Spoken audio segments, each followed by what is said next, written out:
Ito yung example ng ating high density sorghum field. Because ang purpose nito is to produce silage, not grains.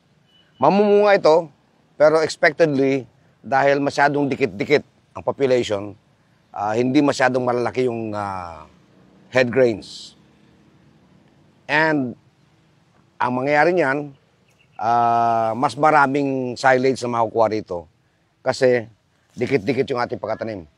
So, just like what we did previously, malalaman natin kung gaano karami ang sorghum silage na ma-harvest natin in this area because of the high density. Pila ka kilo to nga binhi? Gamit mo? 25 kilos per hectare ang ginamit na binhi. No? Actually, in another 35 to 40 days, pwede na itong ma-harvest for silage.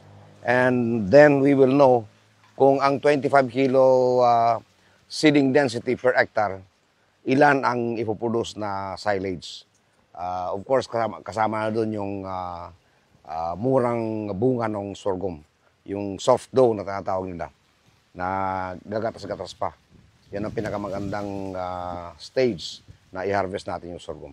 But look, ilang araw na walang ulan? 3 days na walang ulan. Yung mga mais medyo nakakaramdam na. Pero ang sorghum, look at the sorghum. They can withstand the long dry spell and they can survive and they will deliver silage for us.